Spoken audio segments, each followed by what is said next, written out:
Badan Legislasi DPR juga mendapat kritik tajam atas keputusannya tentang pilkada yang berbeda dengan putusan MK. Kami menyorotinya dalam dialog Liputan 6 Talks Darurat. Menurut salah satu narasumber Liputan 6 Talks Darurat kemarin, mantan Ketua Hakim MK, Hamdan Zulfa memutuskan putusan MK ini harus dijalankan karena sifatnya mengikat. Berikut cuplikannya. Dalam putusan 90 yang sangat terkenal itu, yang sebelum Pilpres, yang menyangkut syarat umur, tinggal dilaksanakan saja oleh KPU, dan itu dilaksanakan oleh KPU, dan itu akhirnya dikukuhkan semua, itu berjalan normal.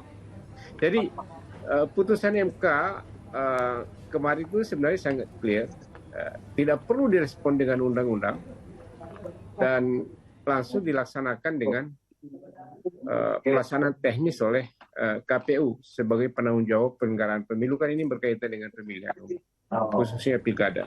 Jadi belum pernah ada selama sejarah keberadaan Mahkamah Konstitusi putusan MK hari ini besoknya langsung direspons dengan perubahan undang-undang. Jadi peradilanlah yang menjadi pemegang kekuasaan tertinggi dalam hal terjadi konflik norma maupun konflik hukum yang ada.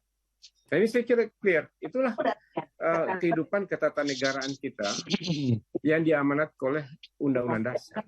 Kalau saya dari kacamata politik, saya mau mengingatkan kita semua, kita bersama, bahwa menurut konstitusi, pembuatan undang-undang itu merupakan wilayahnya DPR. Itu sangat jelas.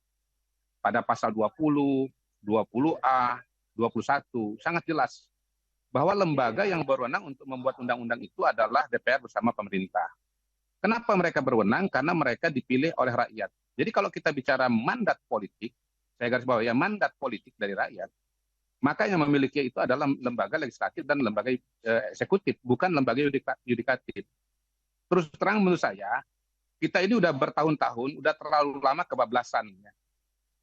MK itu kalau bicara undang-undang dasar, fungsinya adalah untuk menguji undang-undang terhadap undang-undang dasar.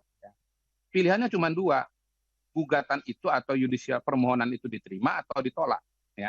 Kalau ditolak, undang-undang tetap berjalan seperti yang sudah ada. Kalau diterima oleh Mahkamah Konstitusi, seharusnya Mahkamah Konstitusi mengembalikannya kepada DPR sebagai lembaga yang memang tugasnya adalah membuat undang-undang. Seperti apa kalau berarti melihat sudah diputuskan oleh DPR? Ini belum menjadi undang-undang. Jadi prosesnya itu tentu saja harus persetujuan pemerintah dan DPR. Kalau pemerintah tidak setuju, maka ini tidak lanjut. Tapi nampaknya kan semua seperti paduan suara ya. Jadi ini RUU inisiatif DPR, tapi kalau saya ikuti cenderung tanpa perlawanan. Misalnya soal keserentakan pelantikan saja. Itu ada putusan MK nomor 46 tahun 2024, MK bilang keserentakan itu waktu pelantikan satu waktu, kecuali bagi yang betul-betul kondisi hukum luar biasa atau force major. Tapi kan ternyata ini dibikin bergelombang beberapa, itu saja sudah tidak sesuai. Nah yang berikut juga, kalau dia nanti kan ini perlu dikirimkan dari pimpinan DPR ke Presiden untuk ditandatangani. Kalau langsung dikirimkan itu maksimal 7 hari. Jadi kalau misalnya hari ini kita tambah 7 hari lah, kalau dia ambil waktu maksimal, pimpinan DPR akan mengirim. Lalu kemudian ada penempatan di lembaran negara atau tambahan lembaran negara. Kalau sudah ada nomornya, saya yakin tuh pasti dibawa lagi langsung ke Mahkamah Konstitusi. Yang namanya konstitusionalitas itu ada di substansi, ada di materi. Kalau MK-nya insya Allah konsisten ya, atau kemudian betul-betul misalnya menegakkan apa yang sudah mereka putuskan, pasti akan dibatalkan lagi. Ini pilkada tidak akan berkepastian hukum, bongkar pasang aturan, begitu. Jadi masih akan bisa terus walaupun disahkan besok, kemudian nomornya keluar, bisa langsung dibawa lagi ke Betul, MK kalau lagi. dibatalkan tentu saja yang berlaku adalah putusan Mahkamah Konstitusi dan KPU bisa langsung melaksanakan putusan MK.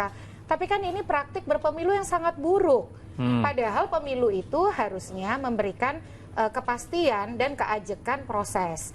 Nah, jadi dan itu bisa disimpangi kalau apa yang diputuskan pengadilan itu meluaskan hak, melindungi hak secara lebih optimal dan memberikan betul-betul pemaknaan terhadap konstitusionalitas yang dikehendaki oleh Undang-Undang Dasar.